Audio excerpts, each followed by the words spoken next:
Alors, on enchaîne là-dessus. Et là, c'est un commentaire pour toi, mon cher Philippe. Bonjour à toute l'équipe de Nomos TV. D'abord, bravo à M. Plamondon et M. de Crèvecoeur pour leur capsule de cette semaine. Je rappelle, Culture et Société cette semaine, il faut aller voir la capsule, évidemment. On produit 2 capsules à chaque semaine à Nomos TV. Il y a souvent une capsule de Culture et Société et évidemment les directs. Donc, je vous invite à consulter cette capsule qui portait notamment sur la crise du logement.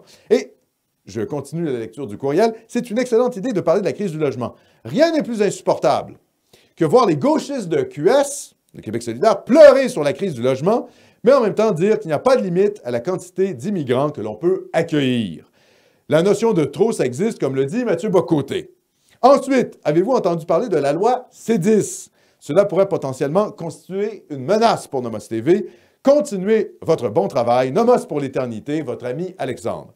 Alors oui, la loi C10, c'est une loi portée par Stephen Guilbeault, hein, l'ayatollah de l'écologie, le type qui a fait des études en théologie. Hein. Je rappelle que Stephen Guilbeault, ses compétences académiques, c'est en théologie. C'est même pas en sciences des religions. C'est même pas en sciences des religions. Alors, c'est pour vous dire, lui, il a un rapport religieux à l'écologie.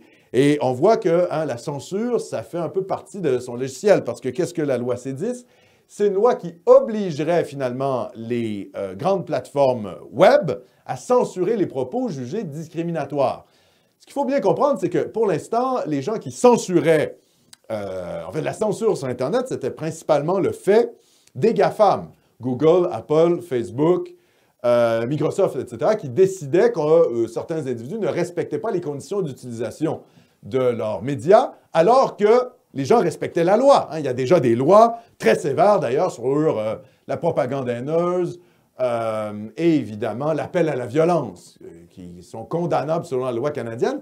Mais là, on veut en plus rendre responsables les GAFAM des propos tenus par les particuliers. Donc, qu'est-ce que ça va vouloir faire? Quelle va être la conséquence de ça? C'est que finalement, l'État canadien va vouloir forcer les GAFAM à censurer encore davantage qu'ils ne censurent déjà. Et évidemment, ça va viser quoi? Ça va viser les patriotes, les nationalistes, les gens qui disent, par exemple, bien, c'est peut-être un peu problématique de recevoir autant d'immigrants, peut-être que la propagande de Black Lives Matter, ça peut dégénérer des fois dans une propagande anti-blanche, etc. Donc, puis concrètement, Alexandre, ça va être quoi? Ça va être genre, on va se faire bombarder d'algorithmes censeurs, genre?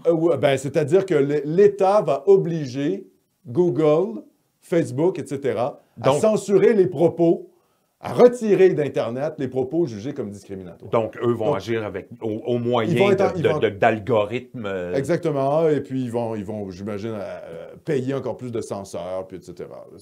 Donc, ça va être finalement une radicalisation de la censure sur Internet.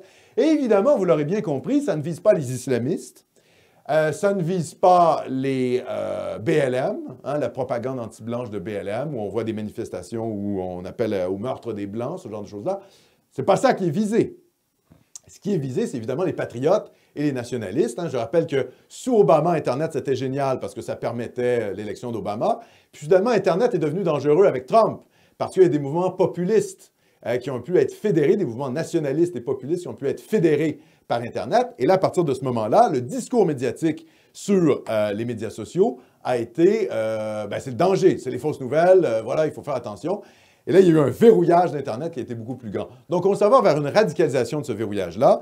La loi C10 est la conséquence de l'appel de Christchurch. Je rappelle l'appel de Christchurch où les grandes puissances s'étaient réunies pour dire qu'il faut censurer Internet suite à ce qui s'était passé en Nouvelle-Zélande quand un Australien avait fait feu sur une mosquée, dans une mosquée, faisant quelques dizaines de morts.